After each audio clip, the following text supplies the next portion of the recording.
clear uh, until now, I'm gonna start by talking about what types of motions are there and how you can approach those diverse types of motions. I think the first category of them would be policy motions. So things that starts with this house would do X kind of thing. This is about a debate about whether the government as an institution should adopt a particular policy or take a particular action as an institution. So here there is a concept of government fiat, which means that both sides need to assume that there will be enough resources for the government. Um, yeah, I just got a question. I will be uploading the PPT later words. Yeah, so the government fiat is an assumption that the government side has enough resources to legislate this particular bill or take this particular action. So for instance, if the motion is something like this house as South Korea would develop nuclear weapon, the opposition cannot respond to the government team by saying things like, oh, but the current political party will not pass that legislation. Or you cannot say something like, oh, South Korea does not have that much of a uranium, or you don't have enough money to do that. Both sides need to assume that particular action in question can be, took into action in reality. And for every government fiat you have, you can also assume that the similar amount of resources also exist on the opposition side in certain cases. That would be an opposition fiat. That has to do with the concept of counterpart. For every policy debate, the opposition side can propose a counter model. For instance, if the motion is this also implement death penalty for heinous crimes, counterprop can be, no, we would counterpropose things like torture, for instance, so that we cannot have an easy way out for the criminals. In that aspect, you're assuming that the opposition side also has some sort of a resources that could legislate this bill of torture or whatever the opposition side is thinking. Is it clear until now? Any questions so far? I mean, like, if you have any questions, you can just unmute yourself and interrupt within my lecture.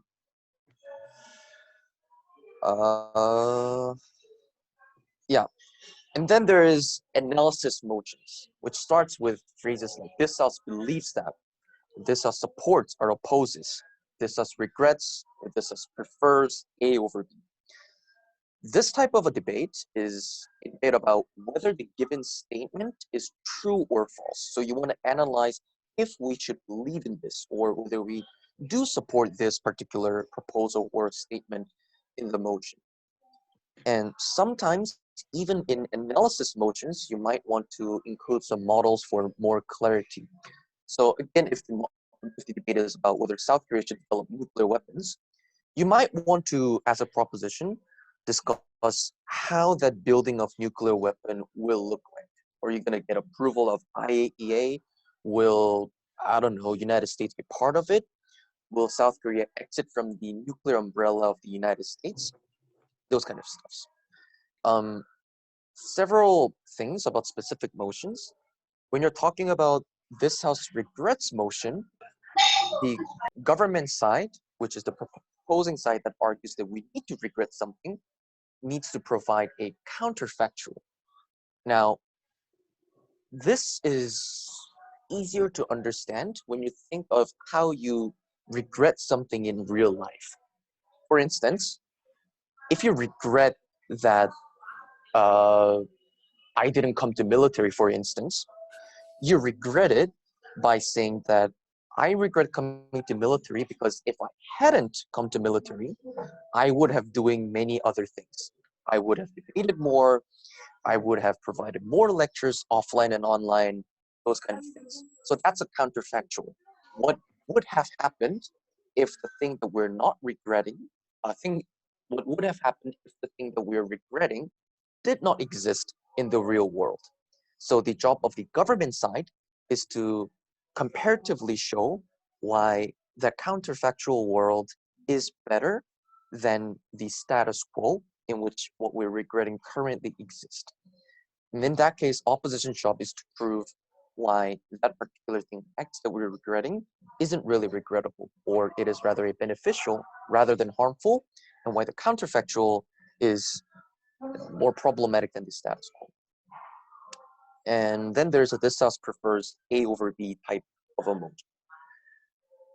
So the thing about debating is that the government side has a burden to defend a particular thing specified in the motion, but the opposition has more broad sets of optionalities. You can defend anything but the motion. But when the motion is this house prefers A over B, both sides are forced to debate under a dichotomy. Government needs to defend A, and the opposition must defend B. Neither side cannot say that we would like to defend C, which is not specified in the motion.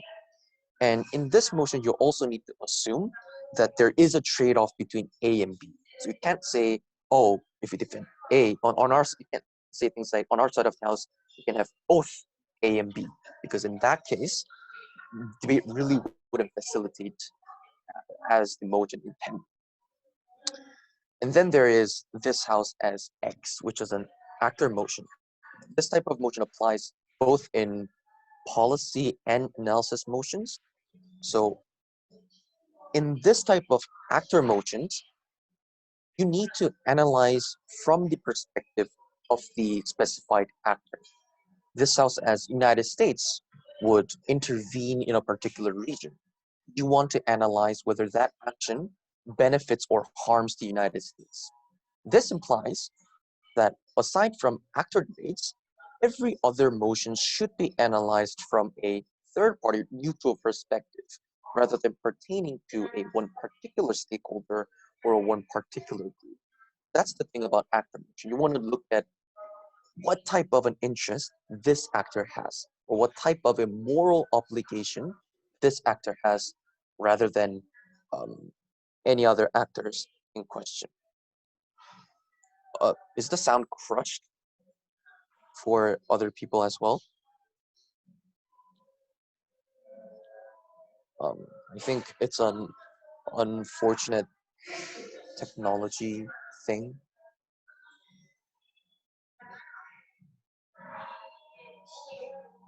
Oh, okay. I'll try to speak as slow as possible for better clarity. Yeah, I do think it would have been better if this was done often. Some background sound. Sorry, like I'm currently in a cafe, so yeah, like it would be quite weird if I did this in my military base. So yeah, sorry for the background noise, but this was the most optimal condition that I could have think about. Yeah, let's move on to the veto part. So as you guys probably know, AP has 3 motions. So 2 teams need to vote on which motion you guys want to debate about. So veto is a process of deciding which motion to debate out of the 3. So each team will rank the motions and compare their ranking. So probably you guys might have and would have already done this, probably should have done this if you guys were in a session. So motion ranked third by each team will be automatically eliminated from the options. And if the remaining motions share the same ranking, then that motion should be debated. If that's not the case, you could look at the table. So if there's, let's assume 3 motions are there. This house supports Jeju Island. This house would go to sleep. This house believes in KIDA, wherever. Government side vetoed the Jeju motion. Opposition side vetoed the KIDA motion. So the remaining motion is this house would go to sleep. Government side ranked it as the second preferable one. The opposition side prefers it to be the first most preferable one. In that case, what you guys want to do is do a rock, scissors, paper, or do a coin toss. Something that involved a randomized procedure to decide. Um, oh no, wait, no, this is actually the wrong table. Sorry. Uh, let's assume that the both Gov and Op side veto the last motion, so they don't want to debate about KIDA. And the government side ranked Jeju Island as the first, but the opposition side decided this house would go to sleep as the first motion. In that case, you want to do this randomized procedure of rock, scissors, paper, or whatever you guys can do to determine which motion among the two you guys want to debate, so that there's a fair debate. I think there are also some strategic things you need to note about veto, and I think this is one thing that many debaters missed, and one thing that I also missed when I first started debating.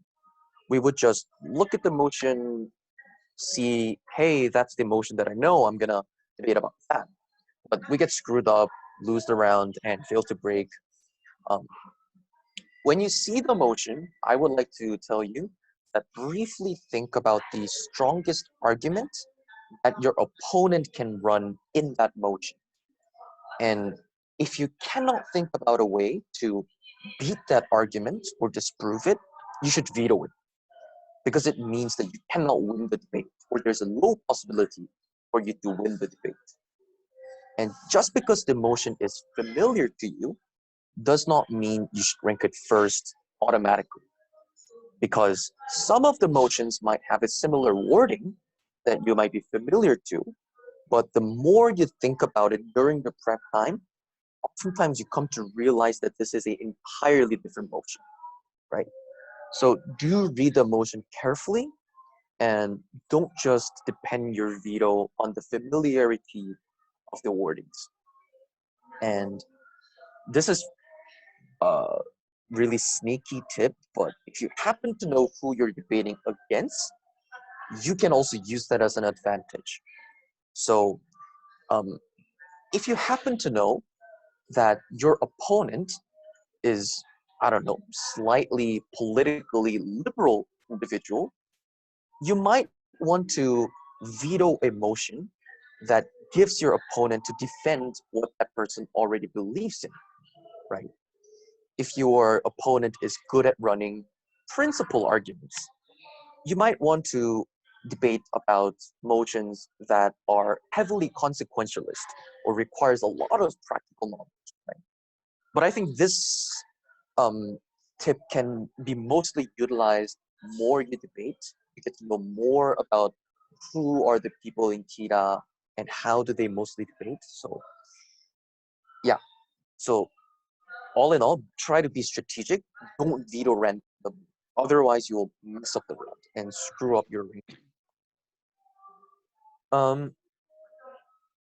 Okay, now I want to start about the actual contents of the debating, setting up the debate and definition. This is what mostly prime ministers and leader of opposition, the first speakers of each team, want to do and should do. Okay, so the purpose of setup and setting up the debate is to avoid any confusions, and you want to have as clear debate as possible. And a good setup is one that is fair for both sides and what your opposition side can reasonably expect, right? Because opposition would probably build the case assuming that the government will have XYZ as a setup. You don't want to go very wild to an extent that the understanding of debate on both sides is completely different. A context, a reasonable context, would be asking the question of where is this debate happening, or what is happening in the world regarding the motion right now. And if there is a very famous case that is obviously applicable to this motion, that's probably the intention of the CAP when they were setting the motion in the first place. So you might not want to be too explicit and just heavily focusing on that case only, but you can just reflect that case as a way of contextualizing the debate on the government side. And just one thing is that do not set place or time unless it's designated. If it's not designated, then the debate happens in the current status quo based on the international context. And one example of a time set debate is the example that I've shown. Um, this was an actual motion from Korea Debate Open, 2018. It is 1945. This also do this. So in this case, you want to debate as if this particular proposal happens in 1945. Aside from these types of motions, don't set any times, don't set any places. The next metric for a fair context would be the spirit of motions. What is the intention of this motion? Why was this motion set in the first place? Is this motion about minorities? Is this motion about economic principles, saving the world from inflation, those kind of jazz? So when you want to question whether your contextualization is a fair one, try to test your contextualization based on these metrics. Tips and what to avoid. POIs are a useful thing when setting up the debate. So if you're a prime minister, try to accept one point of information from the opponent after you set up the debate. In other words, if you're opposition, do offer one POI after the setup if anything's unclear.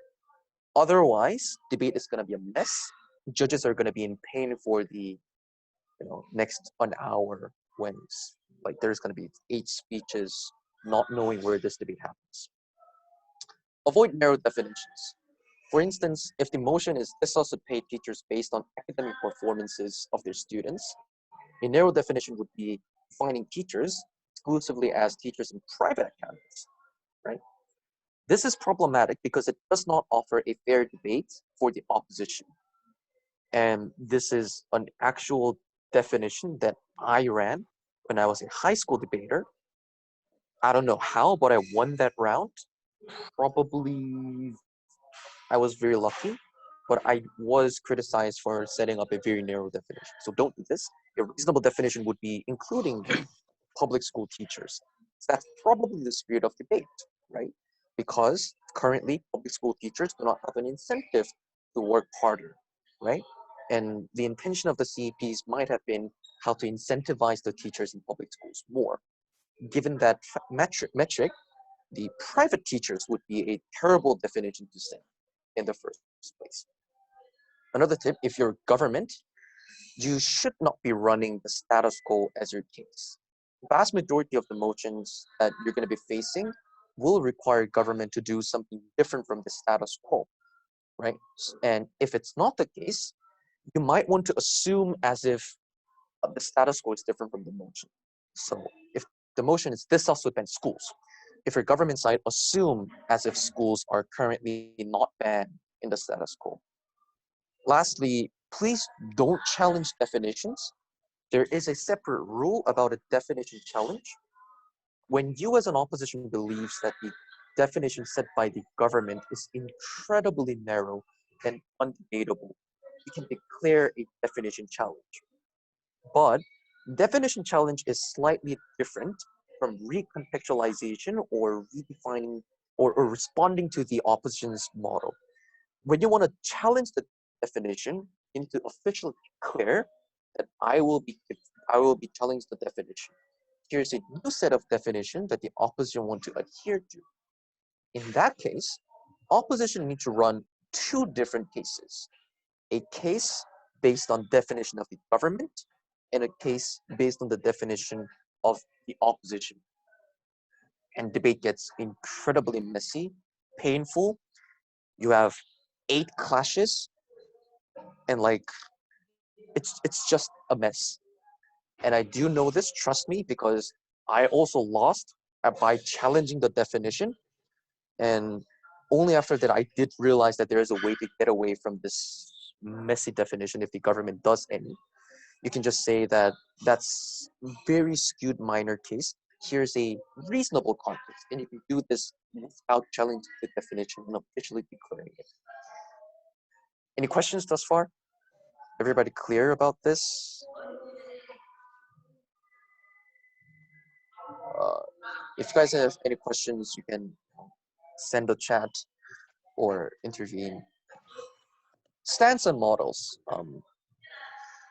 So once you analyze how you're going to set up the debate, you want to get specific into your case. So a stance is a degree of your team wanting to modify the status quo. If you want small modification, you're taking a soft stance. If you're taking a big modification or a radical modification, then you are taking a hard stance.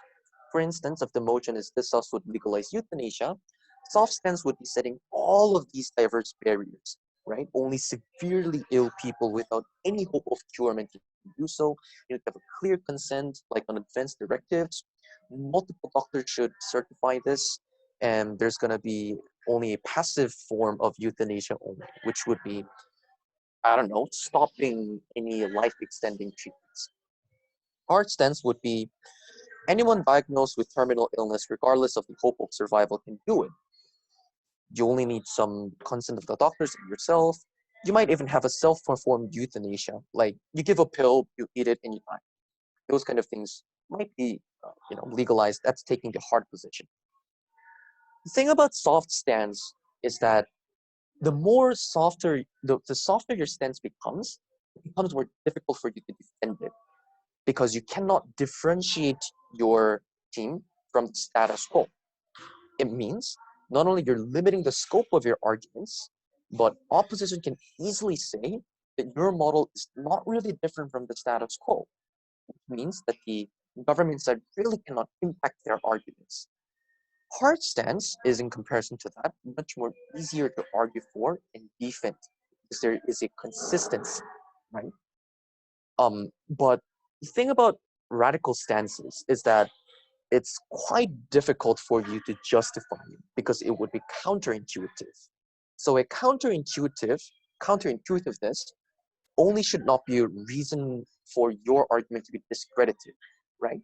But debating is a sport among people, so there is a mentality among people that is difficult for you to accept counterintuitiveness, which means that you do need to explain quite elaboratively for the judge to understand that your stance is something justifiable. One of the hard stance would be World University Debating Championship Grand Finals, which the motion was that we would ban abortion at all stages of pregnancy. Opposition basically won the debate by saying that we agree with abortion, even if you assume that fetuses are alive humans, because there's a right to self-defense of the woman. That is an incredibly hard stance, because you're taking a great leap by saying that we don't care about the status of this fetus. Even if this fetus is a human being, just like every one of us, women should have right to kill that, right? So that is an example of a hard stance and why it's easier for you to defend it. Models. Models are proposed to implement the given motion. So assuming feasibility that as South Korea would reunify with North Korea, you want to be specific of how you're going to reunify with North Korea, right? Is there going to be a complete absorption model, or will be a federalism model? Or will you have United Nations or a third party intervening to observe regularly?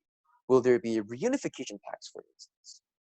And only Prime Minister Nello can and should propose models for specific clarity of the debate.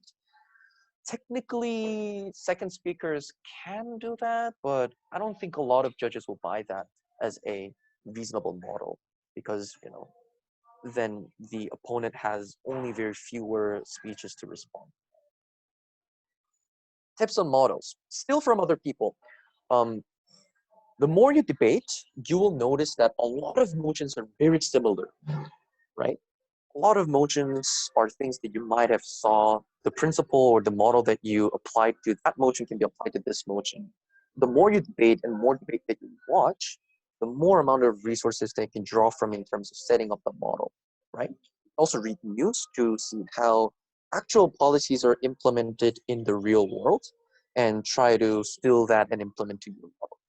But don't be obsessed with your models. A lot of problems with beginner level debaters is that because they're too much obsessed with the models, they forget to build arguments, or they run out of time to build arguments. That's the easiest way for you to lose, because a model doesn't really mean anything insofar as you don't have a compelling and good arguments to support why that model is justified. Questions thus far? Yeah, let's move on to arguments. This applies to both first and second speakers, maybe during your prep time as well. Classic and basic approach. If you guys have been given a lecture within your societies prior to this, some of you might be familiar with this ARE type of approach, which is an assertion, reasoning, evidence. So assertion is, what is the statement that you want to prove? Let's assume that debate is an academically beneficial activity, which is quite debatable, but let's assume that's the assertion. Reasoning are statements to prove why is your assertion true and why is it important, right? Reasonings might be debate forces to study these things. You can engage from diverse perspectives. You can be exposed to a diverse set of ideas. Evidence is a proof that your argument is indeed true, and it does apply to the real world. For instance, a lot of excellent debaters are also excellent scholars, right? This is a very, very classic way of building on arguments. But in the game of debating, there are different types of arguments, and there are different ways for you to use your argumentation into your advantage. There's a thing called framing here. Now, I just want to note that in the course of building your arguments, try to imagine that there are two x's, like these like x's, within your arguments, right? Which is the x-axis would be how true an argument is, whereas the y-axis is about how important an argument is, right? So many debaters focus on trying to prove why their argument is true, but they quite have a difficulty in terms of establishing the importance of their argumentation, right? And this is especially important because if you guys are in the top room in KNC or like Worlds, whatever, many of the arguments that your opponent say are going to be true because they do know a lot of things, right? And the effective way for you to disprove that argument is to talk about the importance of the argument. And I think this is where framing comes from. So there are different definitions about what framing is, but I think most conventionally used definition is the process of explaining why an argument or a rebuttal matters and it is important in the debate. And I think there are three ways of framing in a broad sense. First, there's a consequential framing. It is framing around the end impact and the consequences of your claim. Three ways. You can talk about the quantity of people being impacted, or the urgency of the stakeholders you're dealing with, or the degree of impact that your argument brings. For instance, the government side can argue that, hey, our argument deals with these specific groups of minorities who are significantly harmed in an exceptional way, right? That's why our stance or our argument is important. The opposition can respond by saying that, yeah, that's true, but our argument deals with vast majority of individuals that just outweigh in numbers, right? And probably you can say the government's duty or moral obligation is to help as many people as possible. And that's why our argument is much more important than theirs, right? That's one way of framing in a consequentialist way. And then there's a principle framing. You can talk about the moral duty of the actor in question, or whether there is a moral imperative or a principle that we should be adhering to, which overrides every other consequences that are dealt with in the debate. Now I'll get to specifics on the consequential arguments and principle arguments in the latter part. And then there's a debate dynamic-wise framing. In other words, what does your argument do in debating? Now, this is more relevant in the BP format rather than AP format, because BP involves more dynamic exchanges. But just for the sake of it, we can say things like, this argument is important because if this is true, then this imposes a burden on the opposition to prove these kind of things. You can say, or you can also say, this argument is important because it disproves a lot of analysis brought up by the opposition, right? So, yeah, it's the process of telling the judge that this is the argument that you should be caring about the most when adjudicating or assessing this debate, right? So that's the importance of framing. This also applies to responding to other arguments as well. Why is this argument or why is this rebuttal important? Or what does this do to the debate? I'm going to now talk about principal arguments and practical arguments. Now, one thing that I want to note here is this. There is a widespread belief that there is no such a thing as a clear-cut distinction between principal and practical arguments, which I do think is true, right? But what I think when people mean when they say there is no such a distinction is this. When you're running a practical arguments of, say, governments taking this policy will benefit a large amount of people, there is an underlying principle of utilitarianism, right?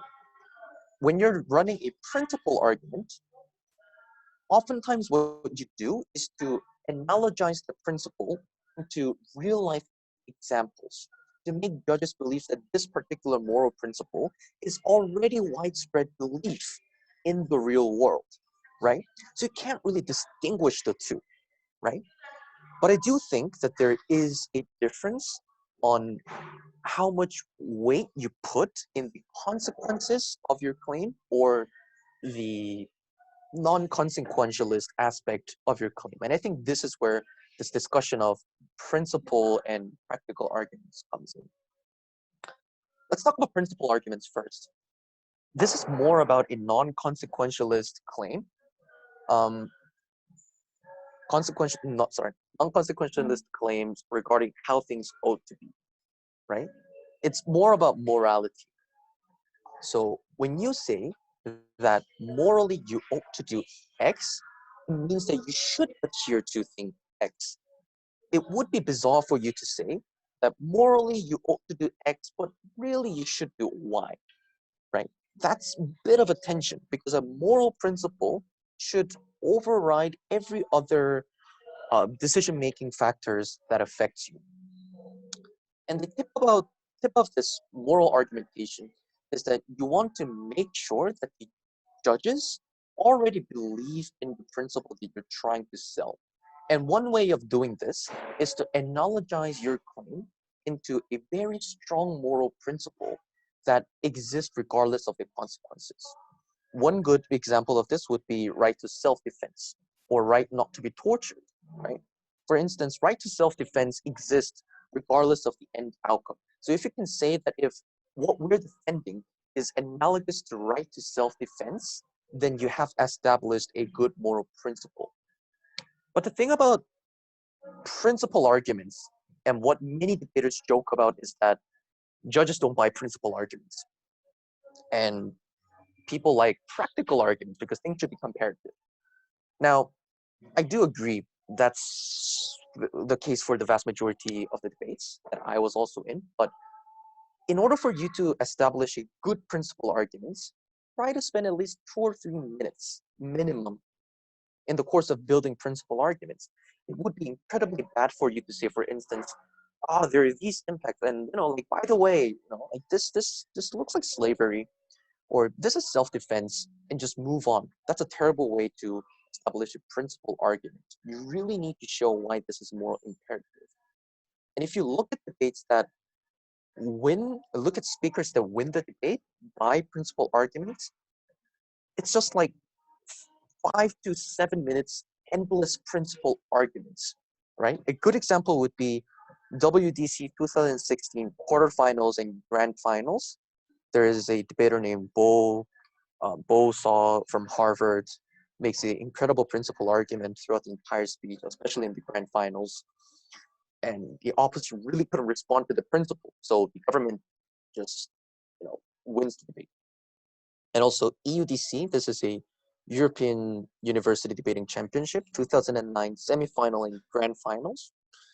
And also NIAO 2015 grand finals. In the closing opposition, team makes a astonishing claims regarding why choices of individual human beings is an important moral principle, and that manages to win the round. So I do suggest you guys to search these videos on YouTube. You can just easily access them, and you can learn how principal arguments are built. Last thing about principal argument is that rights are designed to be absolute. I think this is one thing that you guys should take in mind. And I also know the importance of this statement because I was also a debater who used to think in an opposite way. Many debaters claim sometimes, like judges, we have human rights and it's important, but rights are not absolute. We can trade off rights for utilitarian goods. But that's just incredibly bizarre if you think about it, because rights are designed to be, non-utilitarian. It should protect you from state using you for some sort of utilitarian benefit, right? So don't just easily trade off rights by saying that, rights can be compromised for some better goods or whatever. Any questions regarding principal arguments? No? Okay. Let's talk about practical arguments then. This is, I think, more easier to conceptualize because I think default setting of moral metrics of most of people are utilitarianism on regarding how much good can this action bring to me. So some of the tips or steps that you can take in terms of building practical arguments is to think about how does the status quo look like and why is it a problem? And why should we change the status quo? Who are the beneficiaries of your claim and how are they going to be benefited? Do they get more money? Do they get more structural benefit by being hired through, I don't know, a minority quota? Why are such benefits exclusive to your side? You can also talk about how do you achieve the benefit, which is the specific mechanisms of achieving that particular utilitarian benefit. And importance of practical arguments is that you oftentimes need to weigh it up between the practical benefits of the other side. And that's basically where comparatives comes in. So in a debate, a lot of practical arguments should be comparative and rebuttal should be comparative. So when you say, for instance, this coffee is good, you can't just say this coffee is good. You might want to say this coffee is better than a cake, for instance, for some of the reasons, because you can drink coffee and drinking is better than eating, whatever. And not only you can use comparatives as a argument, but you can also use comparatives for responding to the other team's arguments.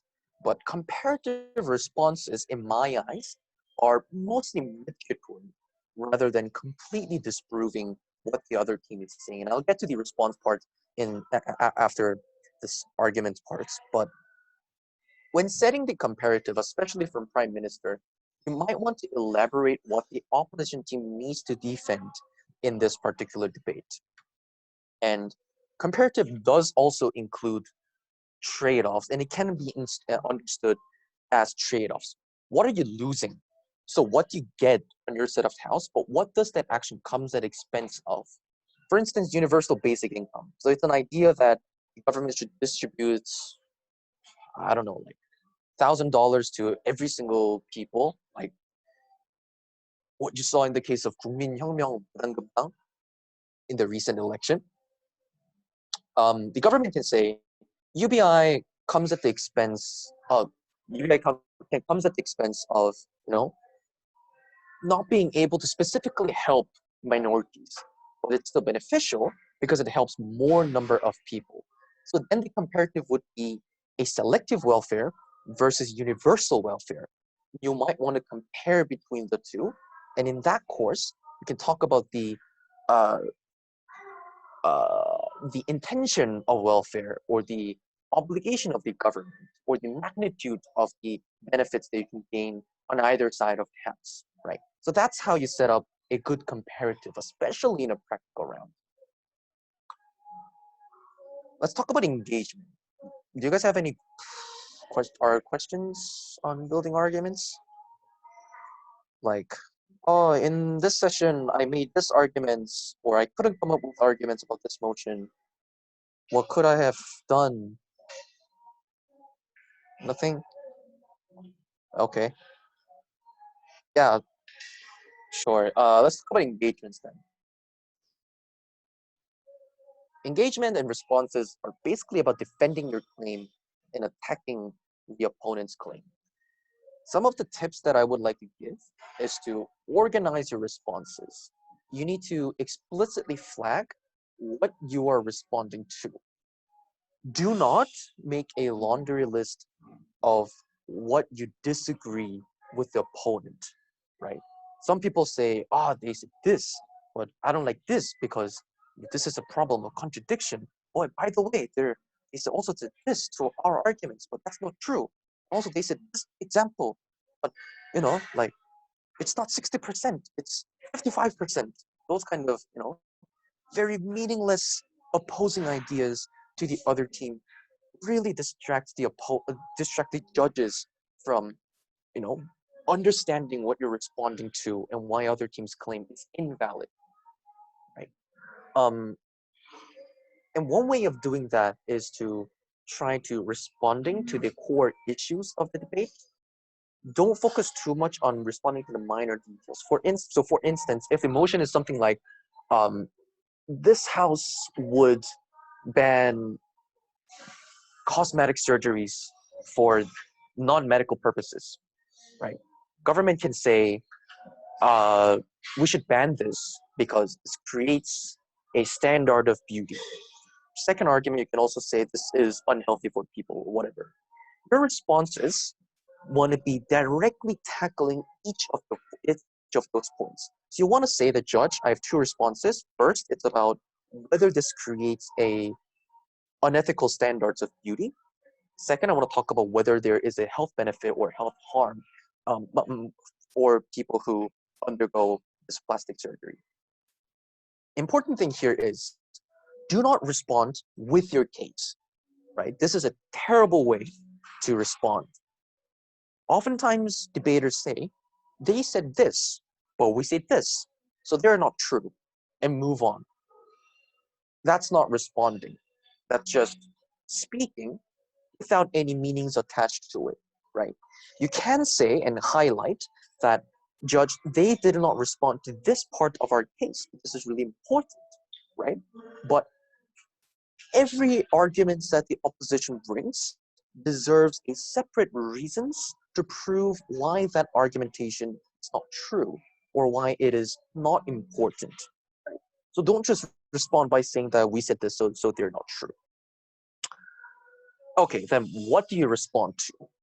Now, this is easier to understand when you reverse the idea of building the arguments, right? You can respond to the consequences of the claim. You can say that those consequences will not occur, or what you claim to be a benefit is actually a harm, or what you claim to be a harm is actually a benefit. So for instance, if the claim is plastic surgeries will create a standard of beauty, and society will now force everyone to opt in to that particular standard of beauty, the response could be something like, firstly, there won't be a creation of a standardized beauty. Number two, you can also say, but even if that standardization occurs, it's a benefit, right? Because people can be accepted, people can feel happy about it. There's no reason to impose an outright ban on plastic surgery, therefore. Right? So that's one way of responding. Note that I have used the word even if. This is an effective way of responding to the other side's case. Even if this part of their claim is true, here is another set of reasons or an area that they're wrong, right? So this is more about disproving the impact about the other side of the house. Mitigatory responses would be something like, Such consequences may occur, but the overall impact of your claim is not that large, would be quite marginal in real life. Or the same benefit can occur on both sides of the house. Or you can say same amount of harm will occur on both sides of the house anyway, so therefore it would be meaningless to discuss about that harm, right? Because it's a wash. Those are mitigatory responses, right? It's more of a defensive tactic when you cannot think of a claim to, like really flip the argumentation of the other side. You can also talk about the principle. You can also take the principle of the claim, both explicit and implicit ones. You can talk about that principle is just inapplicable to this case, or that principle is less important than the other principle that we're standing for. You can also say that principle is contingent on the end outcome of a certain action, and if the end outcome is problematic, then probably that principle should not be applied to this situation, right? Example will be principle of self-defense. So this is the debate that I told you, the World University Grand Finals 2016. Motion was something like the global poor would be justified in pursuing a complete Marxist revolution. Very difficult topic. Government ran a case regarding why this is analogous to self-defense and why they have all the moral and practical reasons that justify them to do so. Opposition's claim, although they lost, their response was, firstly, that right to self-defense is contingent on the end outcome of the revolution. So if the outcome of Marxist revolution is terrible, probably you guys aren't justified to do that, right? That's one way of doing that. You can also say that, oh, you know what? Self-defense is only justified when you have no other optionalities but this Marxist revolution. But in reality, you have all of these other options to improve your condition as a global poor. So therefore, that principle does not apply here, right? So that's a way of getting around with principle claims and how to respond to them. You can also talk about logical flaws of the arguments. You can talk about contradiction, which points out the logical inconsistency between speakers or between claims. You can also talk about false causal relationship. So the premise of the government side does not necessarily entail the asserted conclusion. There's also a easy mistake of strawmanning, just misframing the entire claim of the government side. So if I'm on opposition, a strawmanning would be when in reality government might have said X, but I'm saying the government is wrong because they said Y, right? Judges should also be able to spot this, but I think it's also useful when you also spot the other team to be strawmanning and misframing your entire claims.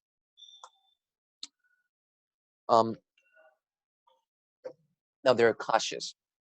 This is what mostly whip speeches do, right? Clashes refers to some of the most fiercely debated areas in the round. So in a debate, you would probably have 2 or 3 clashes, one around principle, one or two around practical outcomes on the stakeholders, on I don't know, any other utilitarian outcomes that you can talk about. So mostly whips identify the clashes and construct their speeches around them. You want to explain why your team won under that particular clash. And because you took more clashes than the opposition, you guys won the debate. So that's basically how whip speeches work around. You can add new rebuttals or new analysis about the things that have been already said. So you can say that, oh, my prime minister gave us this example. But this is what this example actually means. Or you can say, our team's argument was this, importance of this claim was blah, blah, blah, blah, blah. But you cannot and should not add new claims, entirely new claims that consist of entirely new reasoning for consequences, right? And judges will not take that into account when adjudicating the debate. Clashes should also be comparative because you are explicitly comparing what both teams had done under that particular area, right? So you want to be more sharp on comparing when you're delivering a whip speech. Reply speakers. This is the very last speech. I'm not allowed to say anything new, not even new responses, not even new arguments, no new examples. But the more debating you do, you're going to realize that many speakers do sneakily, do new responses or some of the new nuances. And that's what I like to do because sometimes that magically works out to be a good strategy. But like in a debate rule wise, you aren't really allowed to do that.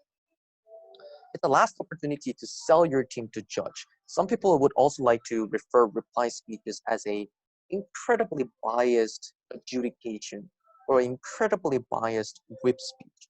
I think incredibly biased adjudication would be a better wording, given that both adjudicators and reply speakers need to say things based on what have been already dealt with in the previous speeches. Because reply speeches are only 4 minutes and half worth of a speaker point, many people don't really value it that much. But in an incredibly tight round, reply speakers sometimes become the deciding factor of who wins and who loses in the debate. So might as well don't underestimate the value of that reply speeches.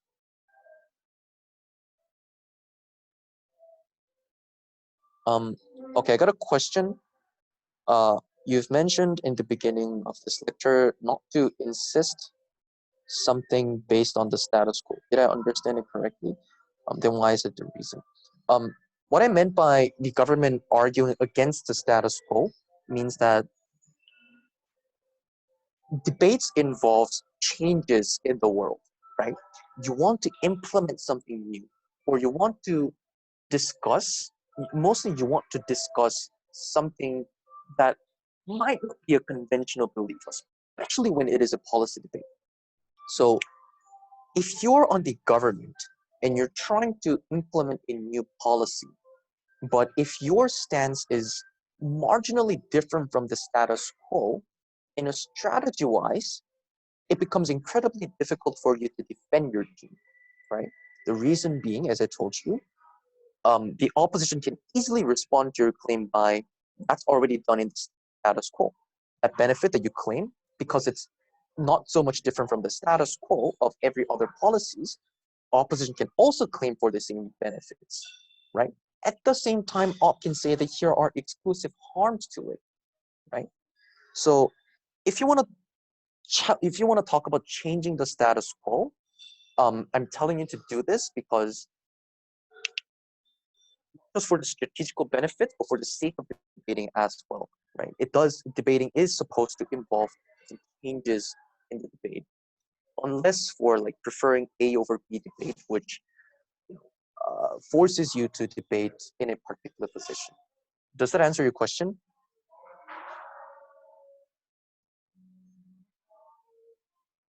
Okay.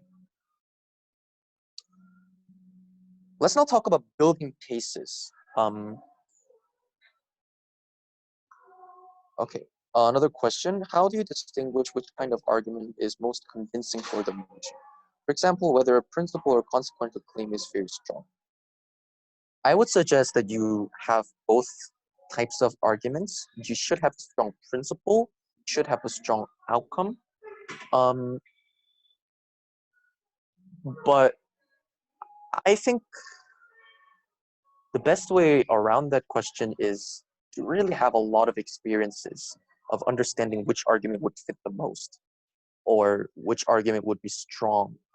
Or it might be also be dependent on the type of knowledge that you have. If you're very strong, if you have a very deep knowledge in philosophy, for instance, you might be able to run a very strong arguments in most of the motions, even for like practical consideration motions. Right? So it really depends on what you think. There's no definite answer to debating or definite answer to which argument you should be running.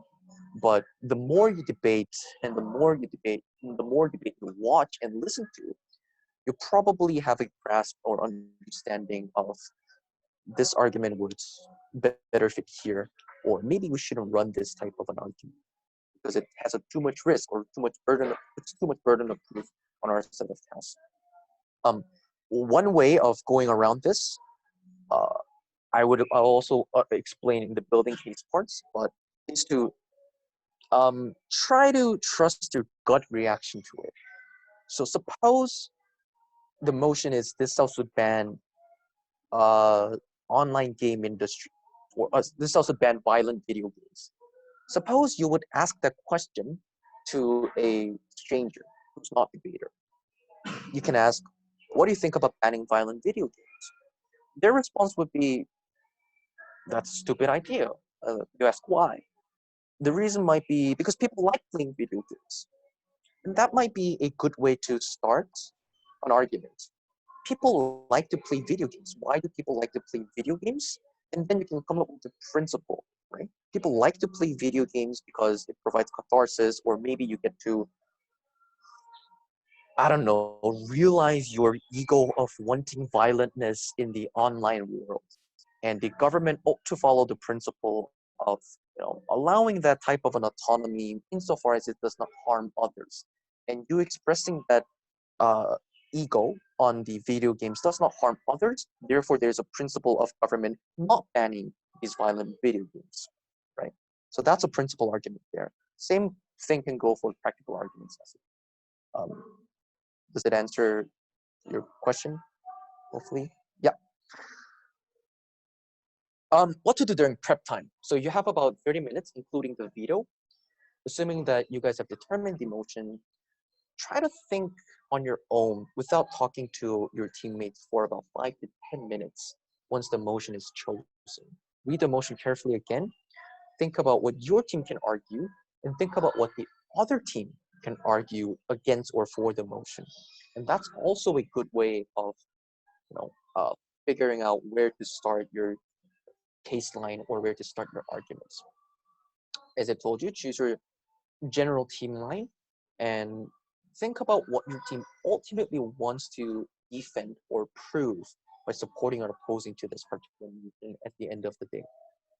And you will probably come up with multiple sets of arguments, but it is important for you to understand that some of the arguments you are going to lose.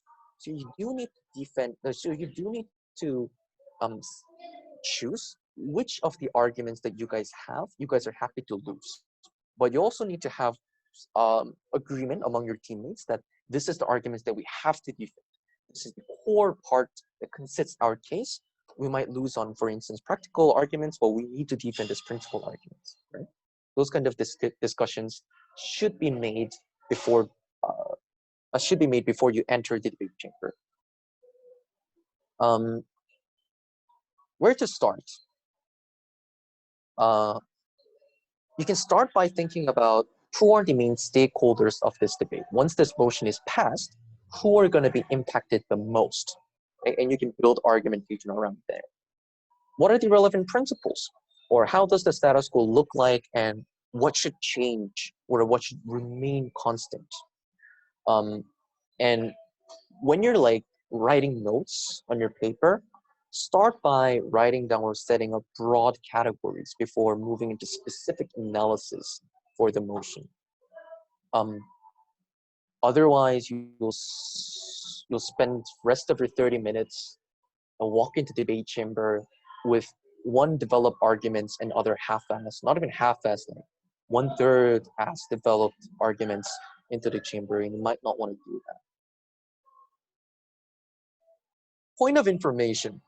So one thing about debating is that you can intervene during speeches. POI is a short form of statement or rebuttal, etc., or asking for a clarification during the opponent's speech. It should not be longer than 15 seconds, otherwise the judge will cut it off. It needs to be strategically provided. It might be analogies that are quite difficult to defend, or you can ask the opponent to defend their logic, which is exaggerated to an extreme degree, right? Because that's oftentimes a good strategy to find out logical inconsistency of their claim. An example is De La Salle World's semifinals. What happened there was The motion was something about that all adult-related contents, something like pornographies, every pornographic content should be restricted to XXX Stockholm domains.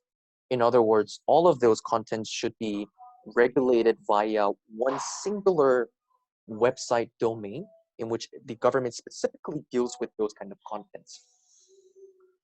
Opposition's claim was mainly that, but such a proposal would inhibit an open discourse regarding physical intercourse or whatever that has to do with it. And so they were standing by the principle of open discourse. Now, the POI from the government side was this. If you support open discourse, then do you support people having sex in public? And literally, the opposition speech stopped for 10 to 15 seconds because they could not come up with an adequate answer, cannot think of an adequate answer, right? And he ended up conceding that if it's consistent with our principle, yeah, we're happy with it. But you see, the point of that POI is that you exaggerated the logic to the farthest extent and imposed immense burden on the opposition. It made the judges to think as if opposition is defending that principle, they are analogous to defending this another bizarre thing, right? This also has to do with building the principle argument that I said. You are analogizing, you came up with an analogy to frame as if what opposition is defending looks like this, but this is actually bizarre in the world. So therefore, Ops proposal or Ops opposing to this motion also doesn't make sense, right? So that's one way of providing a strategic point of information. And I'll also try to ask one question at a time. What I did in my fresh year was like raise a point of information and start off by saying that I have two questions. First, blah, blah, blah, blah, blah. Second, blah, blah, blah, blah, blah, blah, blah, blah. Thing about this is like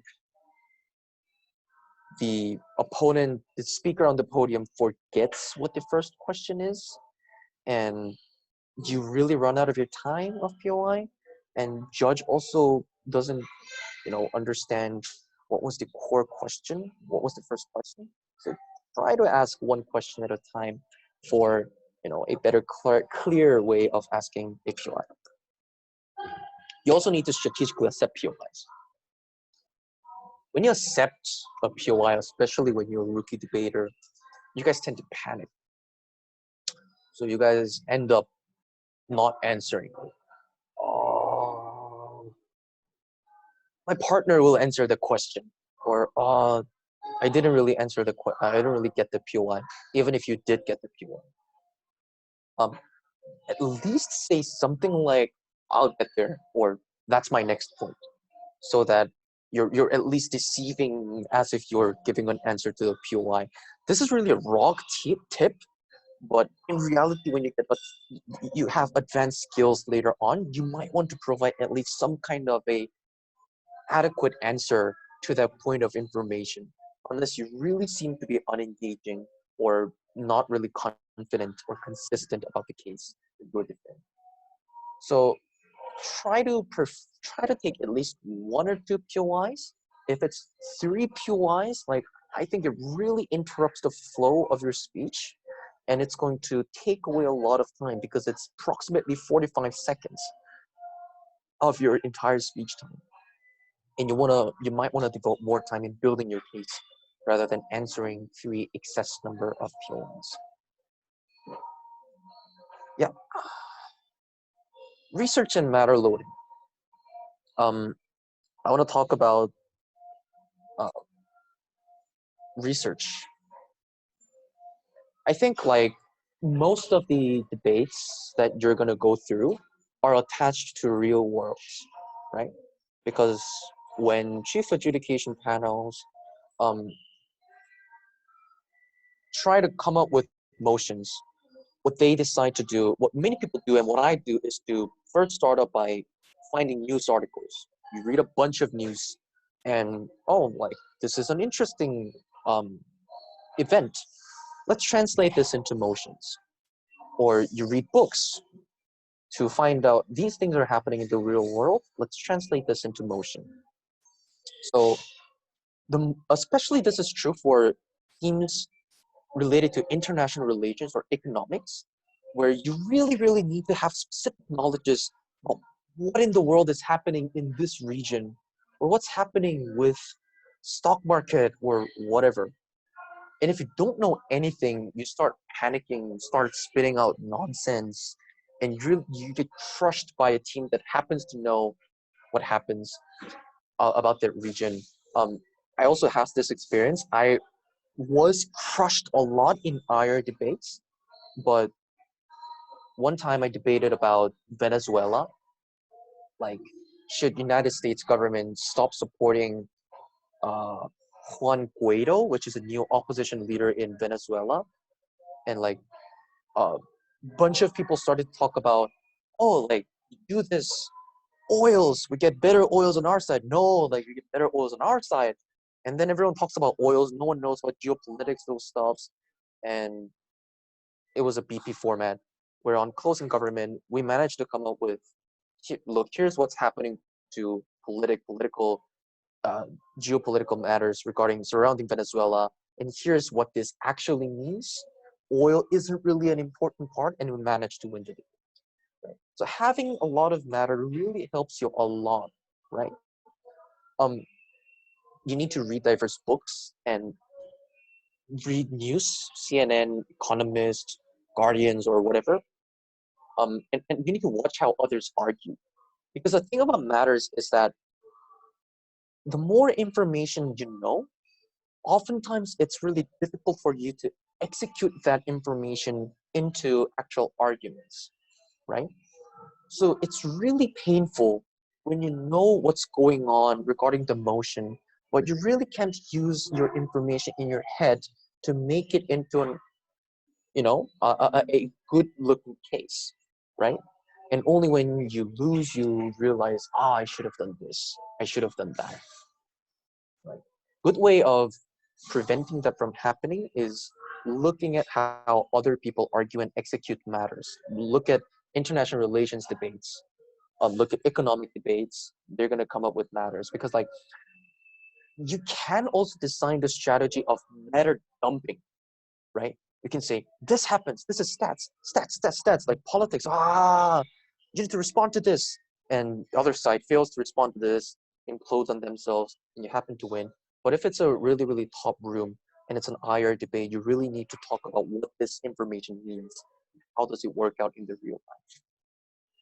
So that's the importance of research.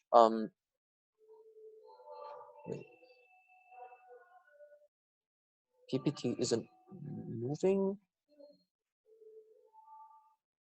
Oh yeah, that's actually it. So that's all for what I've prepared. I now want to accept questions.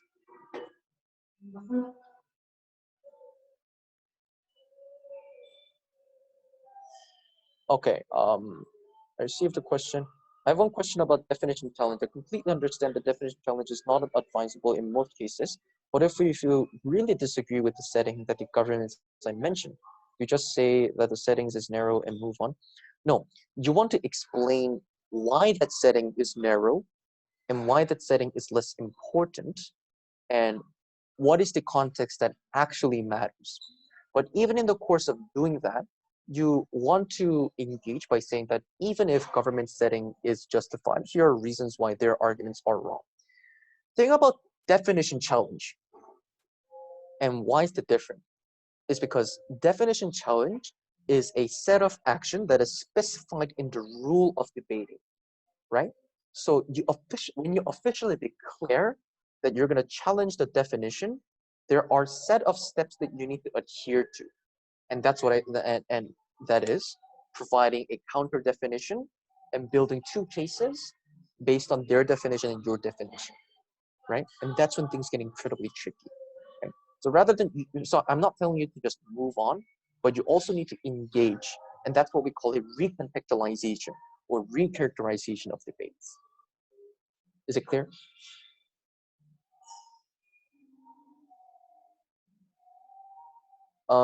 Can you give us good example speech for reply speakers? I still don't get what kind of role it should take. Um, uh, good reply speech. I think to be honest, I really cannot come up with astonishing example of reply speeches, but if you watch a lot of high quality debate videos, it is highly likely that the reply speeches are also going to be incredibly intricate and elaborate.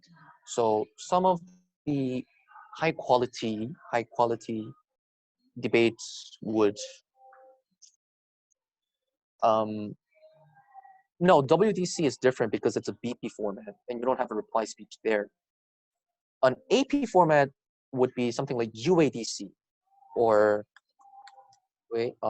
or Australs, or in Korean circuit there are like CUDS, Open. All of these videos are accessible on YouTube.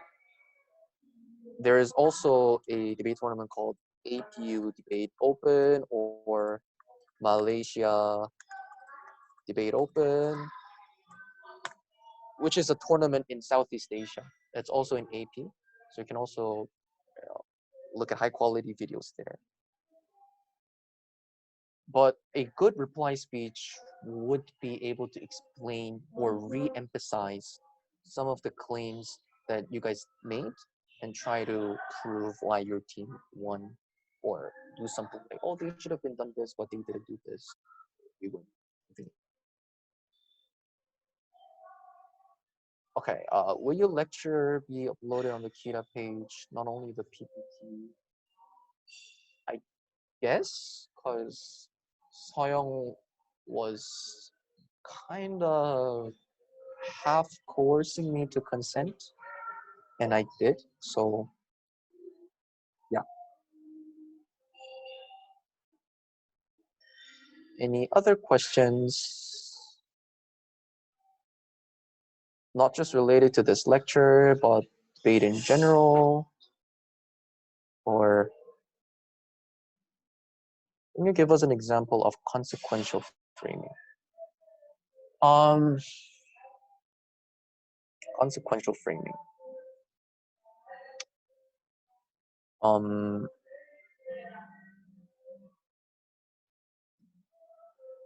I think one example would be a minority quota, for instance. So if the motion is something like that, corporations should be forced to hire X percentage of social minorities. Consequential, the practical arguments can go something like, oh, this provides a opportunity for minorities to be part of a corporation. They get to earn economic earning, they get to earn reputation, they get to survive. You can say this argument is important because it positively benefits the minorities in a meaningful way that other policies cannot do so, right? You can say that in a world where there aren't this kind of a minority quota, a world where opposition is living in is a world where these minorities need to make survival or make earnings in their lives all by their own, because they are prone to systematic biases or discrimination, which is very difficult for them to fight against individually, right? But comparatively, on the government side, you get the extra benefit of them not only earning money, but also getting to break the stereotypes that these minorities cannot work or they're incapable of doing XYZ stuffs. So this is consequentially benefiting, and the impact that this policy brings to minorities is just qualitatively different than whatever the opposition side is defending.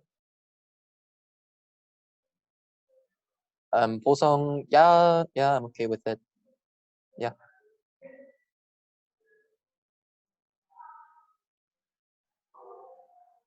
Did that help with the consequential framing question?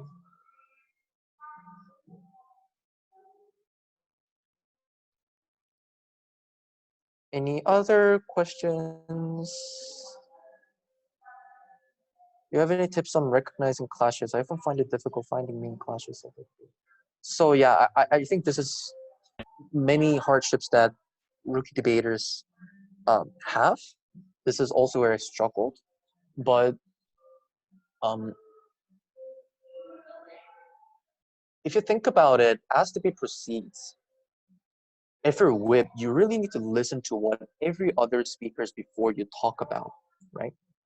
And you will notice that both teams are are constantly responding to the same issue. And if you really think about it, if you guys are in a mediocre or high mediocre room, high middle room, it tends to be the case that the main issues of the debate are not that much different from the uh, initial points that PM and LO sets up in the first place. In other words, if the debate is flowing well, then the structure of deputy speakers and the whip speakers should not radically deviate from the structure that PM and LO sets up, right? If that's the case, it means either your first speaker screwed up or rest of other people screwed up. I think that's mostly the case. So if you have a difficulty of identifying what are the clashes, always try to bear in mind what your team is ultimately arguing and what their team is ultimately arguing and what their team does to your arguments. And that tends to be the clash. And it also it ultimately goes back to this tip of bait a lot and you'll get the understanding of how to identify the clashes and watching a lot of debate videos. Yep. Any more questions?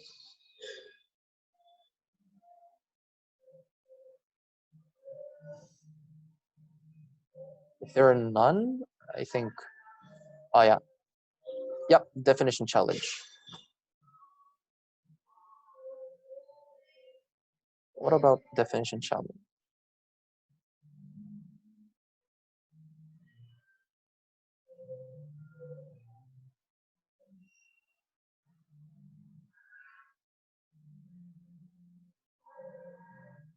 Mm-hmm.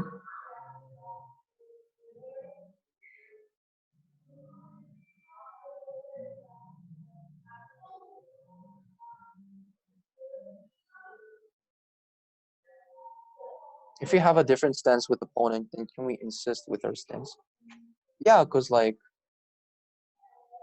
if you're on the other side, you're supposed to have a different stance. It would be quite awkward if you have the same stance as the other team. That would probably mean either one of you cover up had a problem with prepping, or do we have to follow their stance? I mean about definition.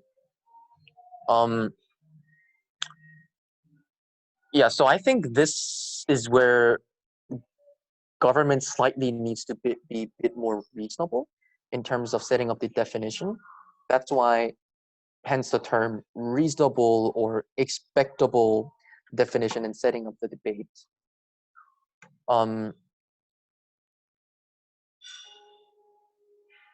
If it's like radically different, like government, as the example I said, government defining teachers as like private school teachers, what you want to do as an opposition would probably go things like, oh, but if the policy of the government hinges on defining teachers as private school teachers and their policy only affects them, then that policy would be quite meaningless because already in the status quo, private teachers are to a certain extent paid by the outcomes or the performances of the students.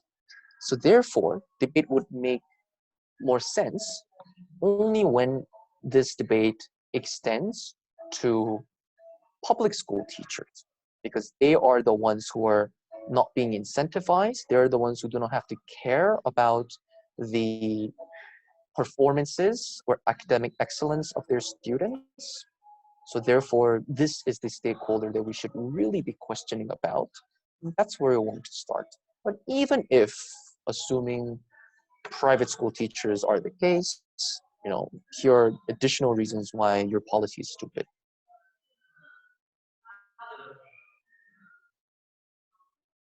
Okay, I wonder that judges' standards are fixed in any debates. Are standards subjective according to judiciary? Okay, I think I was thinking about adding adjudication lecture into this lecture, but I thought that would like be incredibly long, because that requires another hour of discussion, at least, I guess. But in a debate, judges are expected to be an average intelligent voter, right? Which means that you should not have you should be assumed for as if you're not having any specific professional knowledges about a particular theme. You are a person who knows what's going around in the world. So for instance, you do know the fact that there is a regional conflict in somewhere around a region X, but you should not know like what are the names of regional tribes or who are the leaders or what they do, those kind of specific stuffs. Um, Also, judges should be impartial. They're required to be impartial. They should not be intervening. They should be only judging based on what has been said. And if you're giving a benefit of doubt on the government side, you also need to provide the same equivalent amount of benefit of doubt to the opposition side.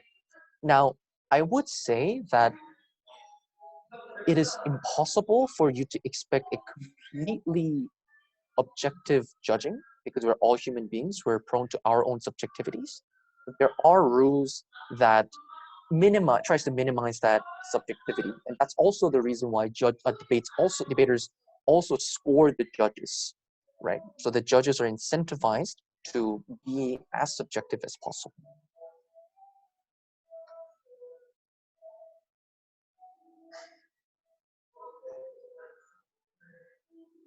Yep. Any other questions? WDC 2021. I don't think I'm a suitable person to ask to answer this.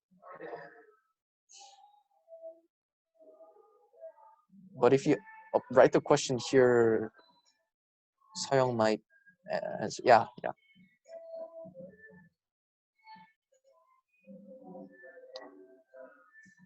Are there any other questions? If you just happen to have another question, like you can Facebook chat me, or you can talk to your seniors. Maybe they'll have different opinion from me. The lecture that I gave you are how I understand debating and what comes handy for me. Right? Obviously, debating involves different understandings, so it's best for you to learn about diverse theories, approaches, and come up with what it's best for you. Right? If there are no more questions, thank you. Hope this was a helpful session. And yeah, I'd like to toss the mic back to